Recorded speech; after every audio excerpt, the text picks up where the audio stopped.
Today I'm going to cover the barbell push jerk.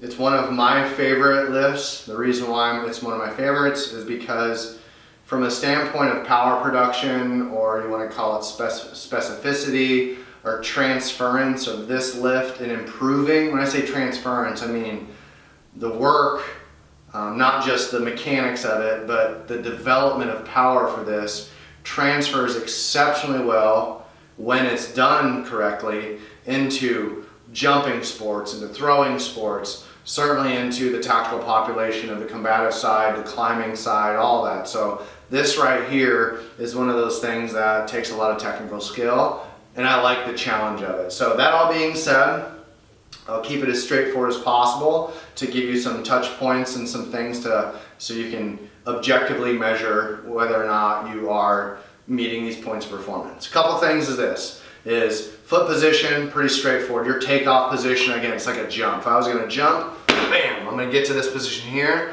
and that's how I'm gonna jump. So from the push jerk position, right, the most important thing, just like on the high pull, we take off and we finish in that good position down here, we take off, think of it as the next step. Because once I take off, I receive the weight, now I gotta get it overhead, right? In the same way baseball loads their hands back to go forward, okay? The push press, the push jerk is that same thing, right? I want to get to this position and take off. But if I'm here and I go to load to take off and I have slop in my upper body, it'll undulate and the transfer of the energy won't take place nearly as optimal. So think about this, right? If I have that bar in my hand, if I go to load, right, I don't want any laxity. So when I load, that loading is actually flexing my lats. So from I'm here at the bar, I'm gonna flex my lats. So when I pop under that bar, right, all I am is I'm flexed and ready so I can drive that bar straight up, okay? So that's the big one, get in your starting blocks. Get in a position to push the weight, and that position is stable first, okay? We've established that foot position, the bar comes up in a position, I'll demonstrate, right? I'm gonna load, and the press, right, is initiated from a glute contraction, okay? So I'm tight, and as soon as I feel those glutes fire, bam!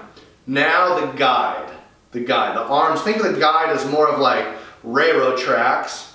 The caboose, the engine is your caboose, okay? Power comes from here, steering comes from the arms, okay? So once I get in this front rack position, I hold tight, I pop, okay? And for the purpose of this video, we're gonna go into split position to receive, okay? So from the side, right, I'm here, I've loaded, right? What I wanna do is I don't wanna float, okay? From this position here, from here, right, once I push, take your feet to the ground as quickly as possible. The one most important thing we got to keep in mind is that heel stays up. That heel means, right, because of the toe position, I can now contract my glute, okay? If my heel is down, right, that glute contraction creates a rotation. So my point is when I go to receive the weight, that heel needs to be up,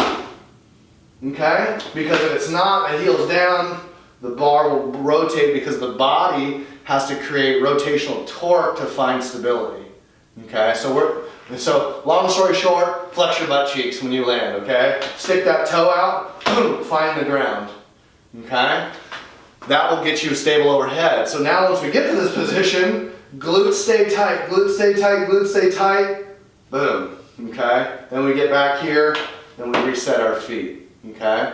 And then we go back to the pop, stable, stable, stable, stable through the glutes, get set. So here's a demonstration from the front side. I'll do a couple jerks, okay? The side is a little bit more difficult because of my unfortunate space in here, but just so you guys get a visual, okay? Your speed is going to be directly proportionate to your takeoff, right? So I say get in your starting blocks, okay? All right, so maybe we get into that front rack type position. Big breath, lats down.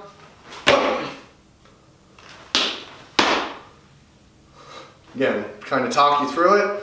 Stable rib position, head is neutral, big deep breath and load. flex the lats. From this position here, right here, back glute is tight, right? That's why I want to go front first, move first. Front foot, back foot, glutes, receive. And the reason why we do it in that order is this reason. This is very light, so I can demonstrate. If I had a lot of weight overhead, I would fail at this, okay? So from the push position one more time, jerk, right? So I'm here, braced. My back glute is what's stabilizing me. So I don't want to take the pressure off my back glute and come forward, okay? So from this jerk position, it's front foot to your back foot first.